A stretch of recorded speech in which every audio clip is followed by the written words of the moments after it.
There's nothing wrong with saying, hey, we are a small woman-owned business and we want to run this big campaign in order for us to be able to compete against the big market and continue to present you and our community with this beautiful, wonderful community that we love so much. We're going to start a crowdfunding source. So that's something you can do.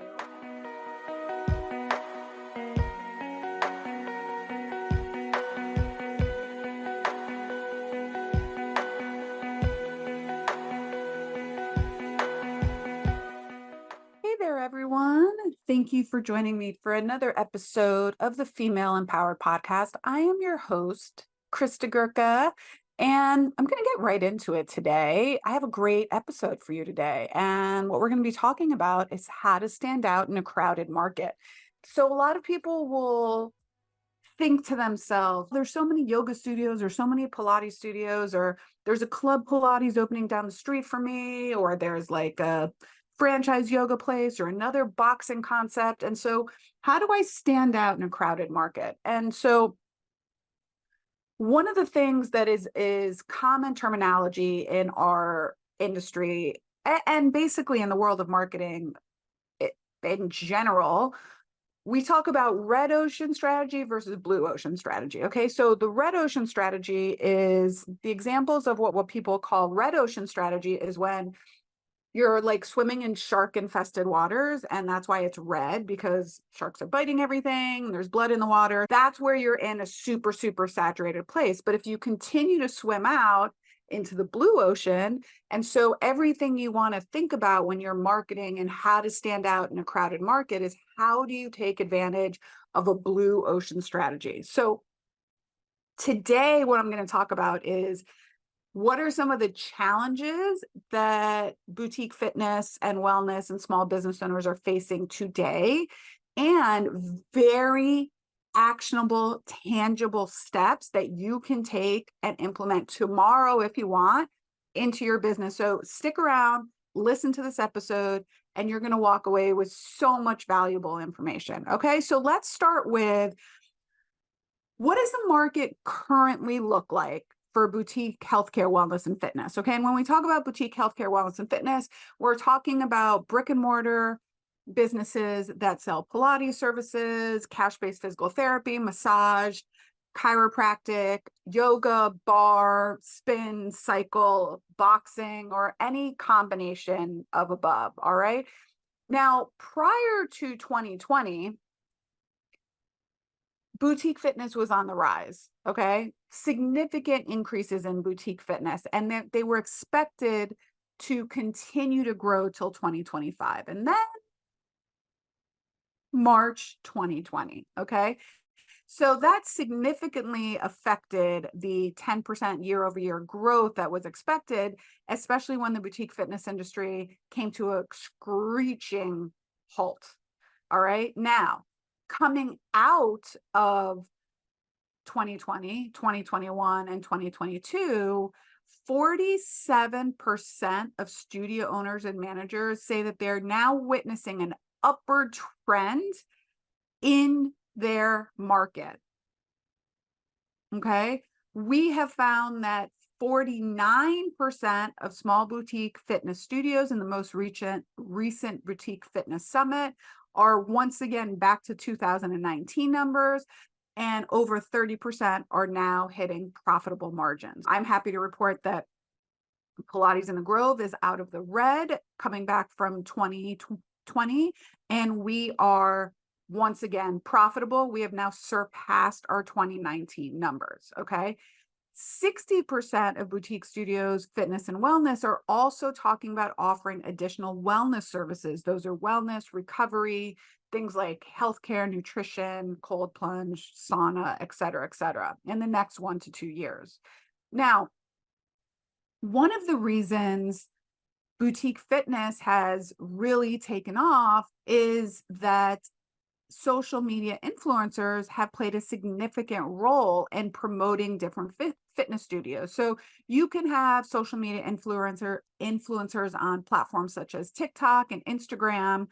And what they'll do is they'll showcase their fitness programs, their exercise programs, them going to studios, which if you listen to an episode a couple weeks ago where we talk about out of the box marketing strategies, one of the things we talked about was possibly using micro influencers if that is something that would resonate with your audience and align with your mission, vision, and values.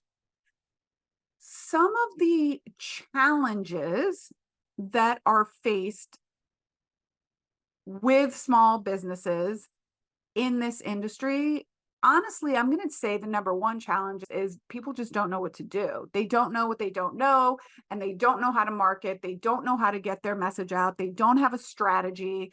They're just following what someone said online. And really, when you don't have a strategy and not everything is working together cohesively, it just doesn't work. There's always going to be a leak in the bucket, and there's always going to be a kink in the chain. And so what I'm going to go through with you today is I'm going to take each of these challenges that face businesses in our industry from a very real life, like, what am I trying to say? A real life version of that. And what does that look like in real life for you all as business owners, and myself included? And we have incorporated a lot of these things directly into our marketing plan.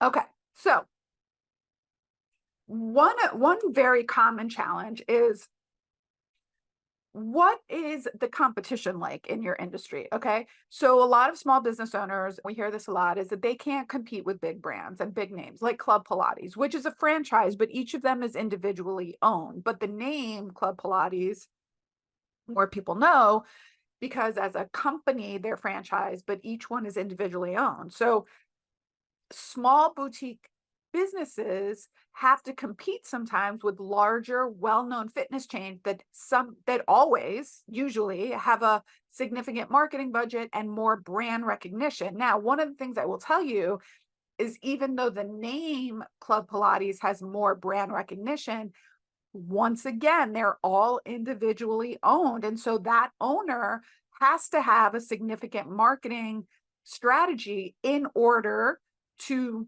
do better marketing than you as another small business. Okay. So one of the bar studios we worked with in our FitBiz Foundations program, there's a lot of big bar fitness brands. There's Bar Method, Pure Barre. And so one of these small bar chains that we worked with, they initially struggled with these larger names. Now, some of what we worked on with them was specifically mindset. And I was like, if you harness all of that energy that you use worrying about the competition, and you harness that into getting your brand recognition out there, you will be 10 steps ahead of where you are right now. So to overcome this challenge, what we did with them was we focused on promoting their unique workouts and how they stood apart from the big box franchises. And so they could cultivate a loyal customer base. Okay. So we really talked about being a small business owner, being a woman-owned business. What's the difference between an independently owned studio versus a franchise studio? So we really leaned into what their differences were compared to those other franchise, bigger brand name and bigger recognition. We also talked very in depth about the training that their teachers go through and the community that they're building, and that they're not just a number at this facility. And so that was one of the things we did when we talked about the competitive edge of standing outside of already established brands in that industry. Okay. Now, another challenge is really financial constraints. As small business owners, most of us at least don't have huge marketing budgets. We don't have huge ways to put money. Club Pilates is owned by Exponential, which has big marketing dollars that they can put behind that, right? Because they are a umbrella company that owns lots of things like YogaSix and I believe Rumble, and there's like different fitness brands that are in there. And so they have some bigger marketing dollars that they can put behind that. Smaller independently owned studios don't have as big of a marketing budget. One of the things we recommended with this bar studio was we recommended that they do some sort of crowdfunding and angel investment campaigns. The other things you can do is apply for a small business loan. And if you're a woman-owned business, there's a ton of female business grants that you can apply to. Okay. One of the places you can look up is Amber. It's the Amber grant, I'm pretty sure. And I'm actually going to look this up so I can give you the exact term. So let's see. Yeah. So if you go to womensnet.org, you can womensnet.net, sorry, womensnet.net. And you maybe, or you can just like Google Amber grant. It's a woman-owned business grant that you can apply to. You can also do what we were saying was like some sort of crowdfunding. There's nothing wrong with saying, hey, we are a small woman-owned business and we want to run this big campaign in order for us to be able to compete against the big market and continue to present you and our community with this beautiful, wonderful community that we love so much. We're going to start a crowdfunding source. That's something you can do. And what it does is it really helps, again, set aside your brand and create raving loyal fans. Okay. The other thing that I think is a great idea and everyone should implement, if prior to opening, when you're going to open, we have a couple businesses in our programs right now that are doing a rebranding or moving locations. And so this is the perfect time to launch a build out or a rebrand and do things like sell pre-opening packages, sell founding member packages, sell packages that you will not offer once they open, so you can really get the buzz around starting, restarting, changing locations, ask them to promote it to their friends. There's all sorts of ways. One of the biggest thing is I'm just saying, don't be afraid to ask for the money. Don't be afraid to ask for help. Don't be afraid to put yourself out there and look for opportunities for women-owned businesses to help you generate the capital to spend and invest in some bigger marketing campaigns. All right. So that is one of the restrictions. However, there are ways around it. It's just a mindset. Okay. So another challenge that some people have, and one way that you can really stand out in a crowded market, is have a solid retention and attraction strategy. Attracting new clients and retaining them after they start is crucial to a small business. Okay. So many people worry all about getting new clients and they forget about selling and nurturing and continuing to service their existing clients. So having a very strong retention program or a re-engagement program for people that are lost is a way for you to stand out in a crowded market. You can do things like host social events, host workshops, connect and collaborate with other like-minded businesses so that together you can grow your database and your email list and your client list and your community involvement. So thinking of ways that you can host a workshop with another like-minded business, maybe pelvic health practitioners and doulas or midwives, or Pilates and pelvic health, or Pilates and ortho, or CrossFit and physical therapy. There's all sorts of ways that you can build brand loyalty and leverage your legitimacy within your community by doing things like events and workshops. Okay. You can even we did a workshop at Pilates in the Grove that geared physical fitness and financial fitness, right? We talked about saving for retirement and investing for college funds, and then saving for retirement once your kids have gone to college. Two things that our clients are really interested in. And so that again creates brand loyalty and sets us apart from bigger box gyms where they have to go through corporate and all of this stuff in order to get approval to run these sort of things. All right. Again, going back to limited marketing budgets and decrease in financial assistance, a really great way to do it is, like we said earlier, is collaborating with a micro influencer in your community. Now, how do you find a micro influencer? Maybe there is someone that runs a running group in your area that has tens of thousands of Instagram followers, right? Maybe you can invite them in and offer to do a free one-on-one Pilates session for them, and you can film it. And then you can post it on social media. You can have them post it on their social media. Maybe there's a local influencer that's a blogger or a travel blogger or a health blogger in your area that's pregnant, and you can invite them in to either do prenatal physical therapy and have them vlog about it, right? Or do a Pilates class or a prenatal yoga class. And again, have them promote it, and you can offer them some sort of free service or some sort of an affiliate commission if someone comes to them with a unique link or comes to them from their Instagram or Facebook page, right? So you can really employ some really low budget creative marketing strategies by collaborating with local micro influencers or other nearby minded businesses, health food stores, chiropractors, smoothie places, sneaker stores, running, all of that kind of stuff, meditation, mindfulness, recovery, think cold plunge, saunas. How can you guys collaborate together and share your client databases? Okay.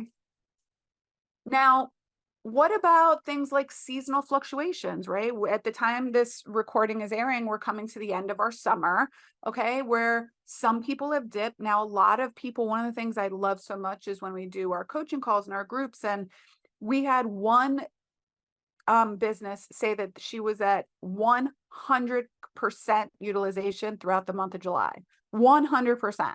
We had another business that said she worked a total of 14 days in the month of July, 14 days, and she surpassed her June revenue. Okay, so there's ways that you can work around a dip in attendance during your holiday periods. This bar studio that I'm talking about that we worked with in our program, what we helped for them was did different holiday themed classes. We also launched very specific marketing campaigns to keep engagement high. We sold promotional packages that they normally don't offer on their service list throughout the summer. So one, clients could get a little bit of a discount on their classes, but two, they sold significantly more of those packages. At Pilates in the Grove, we also do that as well. This summer specifically, we sold an 8-class card, which we don't sell. We sell 10 as our lowest. So we sold an 8-class card, and they could buy it for a period of 6 weeks, and then they had 45 days to use it afterwards. And we sold, I think we're up to, it's still on sale for a few more days, at least at the time of this recording. And we sold, I think we're up to 75 right now. So we sold a total of $17,000 in that promotion. $17,000 in the month that is our slowest month of the year, which is July. Okay, so there's ways to think about seasonal fluctuations and how can you not only benefit your studio with a revenue, but how can you help the clients? How can you get them to do more? Maybe challenges, right? This is a great way to do challenges because people can get into more classes a lot of times. All right, so now I'm going to go through each of them again and give you very specific things that we have worked on with different studios, different businesses in our mentorship programs, both in FitBiz Foundations and in our inner circle, and how we vary, because I really want you ladies to understand the very specific. I don't want to talk big numbers, big out in the stratosphere kind of things, that big pie in the sky ideas that you're like, oh, I don't know how to do that for my business. Okay. So these are all ways that we helped businesses in our programs stand out in a crowded market, or stand out within their market specifically, and how they were able to really make a difference within their marketing, their attraction, and their retention. Okay. So one of the spinning studios we worked with, they were we're having a hard time standing out again with the rise of Peloton. Okay. So what we did was we really looked at, we dug into their numbers and we looked at what are the highest paying clients that came to their studio. Okay. What was the really who was spending the most amount of money in their studio, which meant like those were the people that their studio was resonating with. And one of the things we found was that they were really attracting men over 50.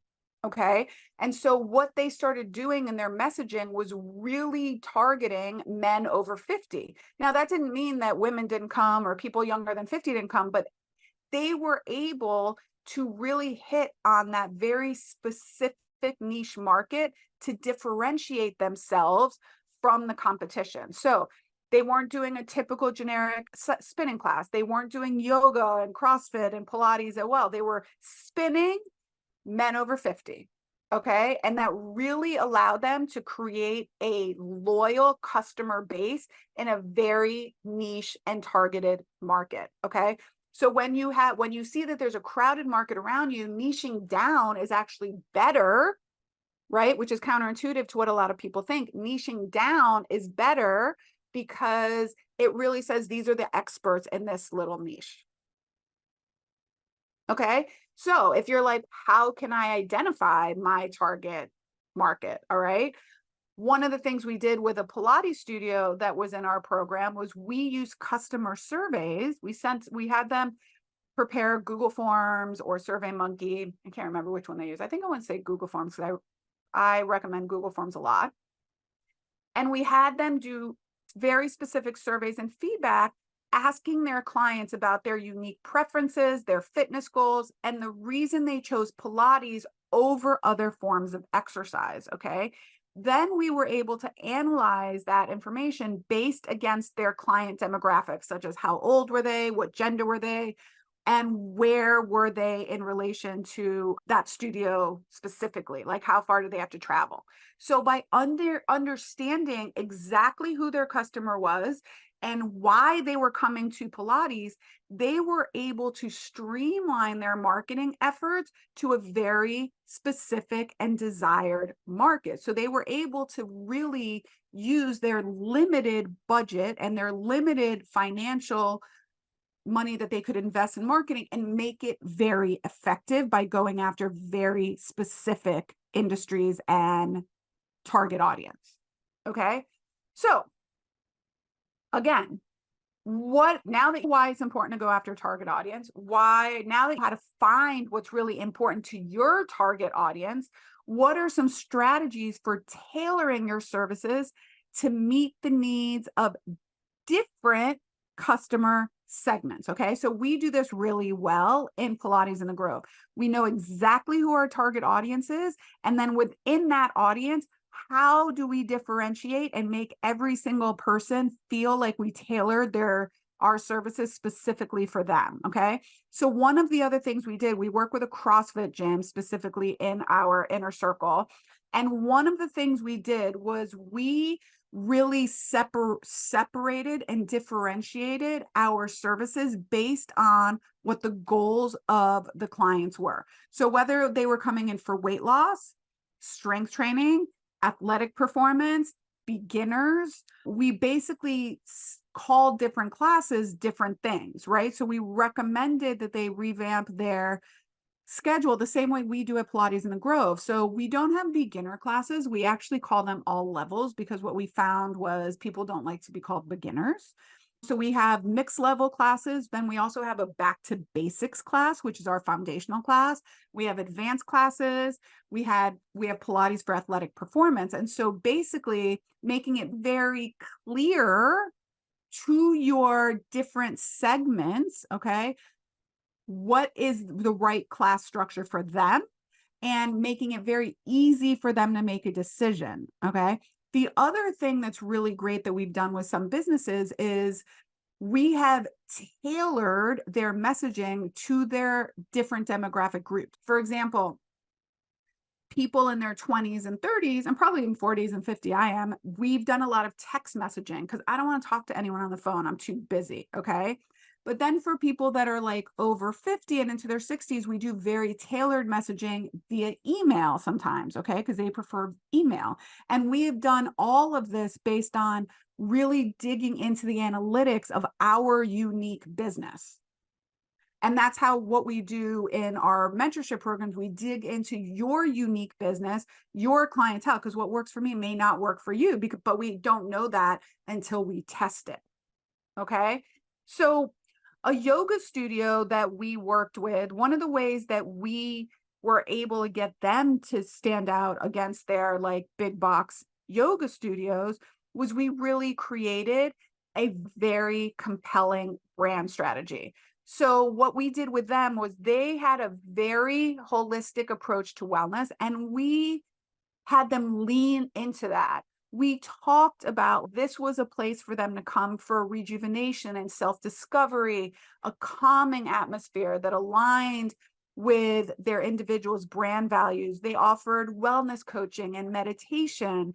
And so they really created this very unique brand identity that was different than some of these hot yoga and athletic yoga, and really so people that really wanted to come for holistic healing and sound bowl meditation and that stuff, that was a community that they fostered, and it really also made their life easier because those were the people that aligned with the type of yoga they were teaching. Okay, so leaning into how you are different from your competition is a great way to detract people that are not going to align with your brand and attract people that will make working with them so easy. Okay. So what elements should be included when you're really trying to create a brand strategy? One, we talk about this all the time. It's really important to have a clear mission, vision, and values. You really want a clear, defined mission statement that drives your business. What are the core values that not only you and your team can align with, but that your clients align with? All right. What are your brand visuals? Do you keep a clear brand identity with a distinctive logo and colors and photography? Everything that resonates with your target audience. For example, you don't want to have a bunch of you and really experienced instructors on your website and social media if the demographic you're going after is like an older demographic that's full of beginners. Okay.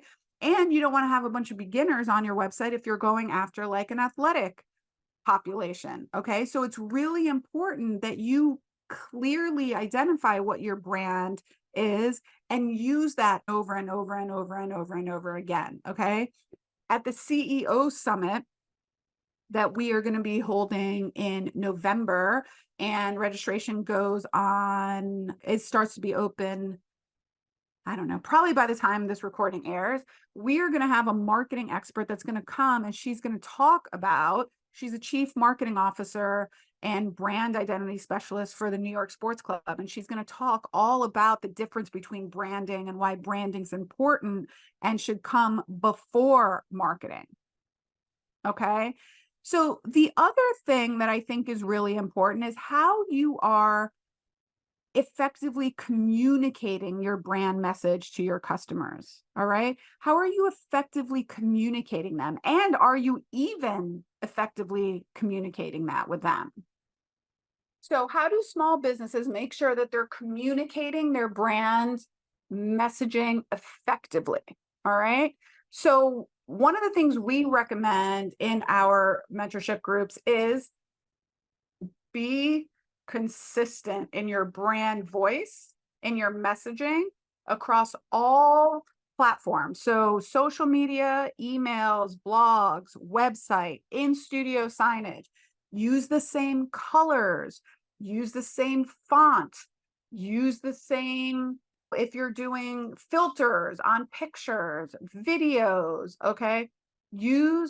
Be consistent. Also, if you're doing a monthly newsletter, same day, same time, it goes out all the time. All right. Make sure that you're creating engaging content. People love stories. Tell a story. use storytelling. It's the best way to promote your business and stand out. Tell a story. People can see themselves in a story. Make sure that you're interacting with the people that respond to you on social media. If someone responds to your blog or a video on your YouTube channel or your Instagram post or your Facebook post, reach back out to them. Don't just heart it. Say thanks so much. Okay. Thanks, Sandy. I really loved seeing you in class today. I really appreciate this. Foster that sense of community. Tell them they look great. Ask them if they have any more questions. What resonated most with you about that? Okay. So make sure that you really be consistent with your messaging and your brand voice as much as possible. Another way to stand out in the market, okay, is to create unique offerings that are, if not unique just to you, as unique as possible. Okay. So one of the things that we did at Pilates in the Grove, and one of our other businesses in our mentorship program, they did this summer too. So we actually started Paddleboard Pilates, and we actually branded it, and we called it Pilates H2O. And I actually branded that. I copyrighted that term, Pilates H2O. So I trademarked it. I own the trademark to it. And we had paddleboard Pilates classes. It was very unique. We went out, our one of our studios is very close to the water. So we did this for an entire summer, I believe. And one of our businesses in our FitBiz Foundations program just did this summer too. So not only did we have a unique offering that people knew about us, people saw us on the water over the weekend, they were asking what we were doing, we were also able to get media coverage for that. So we reached out to local publications, and we were able to be written up in our local, the Miami Herald, which is a pretty big paper, about our Pilates H2O classes. And so that also was able to attract individuals seeking out really unique opportunities, but then also sent more brand awareness and legitimized us in the community as a someone that's trying new and unique things. The other thing we did at Pilates in the Grove that was really interesting, and you can do as wellness movement practitioners, was we hosted a Pilates for neurologic conditions program. And we were working with Parkinson's, head injuries, MS, and stroke patients, okay, people that had those diagnoses. We did a specialty class 1 day a week, and it was a series, and we were able to do it. And one of the reasons we were able to do it is because the majority of our instructors and staff are physical therapists. And so we held this program for 3 years, and it was amazing to see some of the results within this population. And once again, we were able to secure media coverage for that. Okay. It was a unique offering that is not mainstream and something that takes a different skill set. And so what kind of unique offerings can you offer? All right. Can you offer to your clientele? Maybe you can offer some more high intensity classes at your studio if that's something that you think your clients would resonate with. Maybe if you're a physical therapy clinic, you can offer a wellness service. Maybe you could do some sort of recovery, red light therapy. We started doing that now, infrared sauna, Normatec boots, or maybe add a non-insurance based, non-reimbursed insurance. So can you add Pilates? Can you add yoga? Can you add a little bit of spinning? I know one of the people in our group, she actually has a really small room that she put a Peloton in there, and people can come in, and members, I think, can use it for free, and non-members can pay $10 or something and get to use the Peloton room, right? It saves you from doing it, but maybe there are some people in her demographic that just really that, and they don't want to have it for home. Okay. Another studio in our business mentorship program, Mindful Strength. So obviously they have a mind body component, right? They introduced a fusion of yoga, strength training, and mindfulness.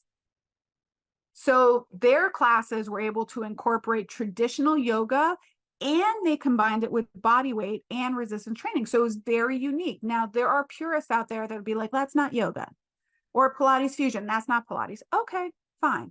That's fine. But you'll die on the vine for that.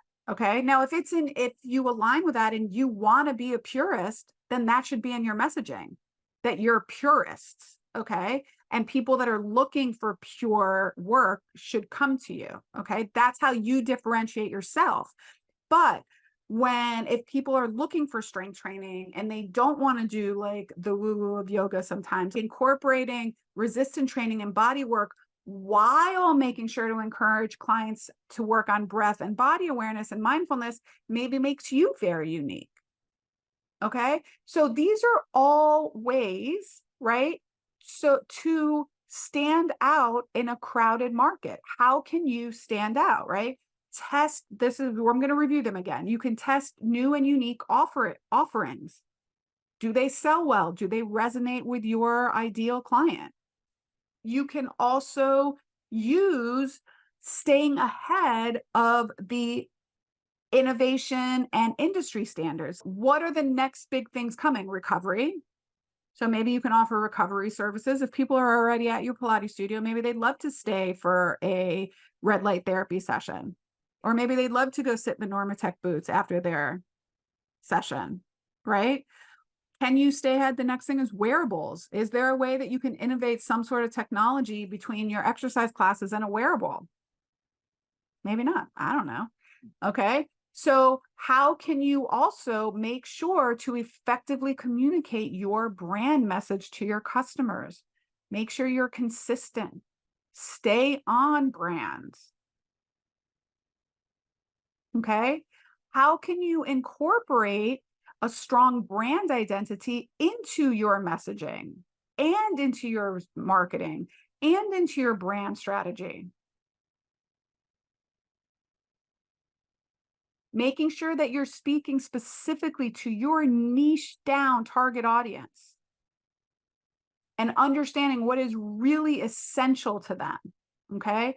Remember, clients and customers are not buying products and services. They're buying your solution to their problem. So maybe the solution to their problem is that they're incontinent and they go to the bathroom all the time, so they need a pelvic health therapist. Maybe it's that they really want to exercise, but they've had a back or a knee injury and they can't do really high intensity training and they love Pilates or yoga. Maybe they need to start training, but they don't know what to do. So they're looking for a personal trainer that has really good knowledge of back injuries. Maybe they want to practice yoga, but they're really looking for that mindfulness and holistic and deep connection with a community. And so they're looking for a really pure yoga studio. Okay. There's definitely ways for you to be able to stand out in a crowded market. And one of the things I want to leave you with is just keep swimming into that blue ocean strategy.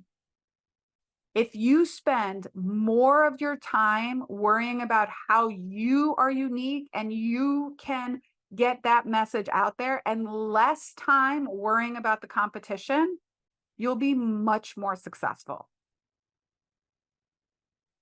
Be unique, brand it, stay aligned with your mission and vision, and create a consistent, uplifting, and positive community, and you'll have customers for life. All right? Control the controllable. Control what you can control, and there's a blue ocean out there for all of us. That's all I have for you today. I feel like I gave you a lot of info. I gave you, I hope, some really actionable things that you can take back with you right now and implement. So maybe bookmark this, save it, share it with somebody. Okay. Help them help themselves.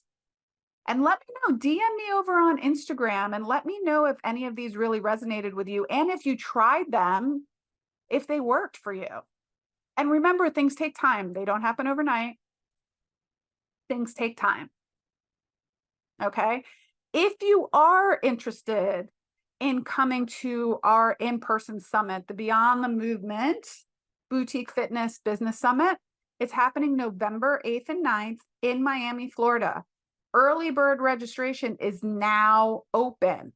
Okay. We are reserving only 25 spots.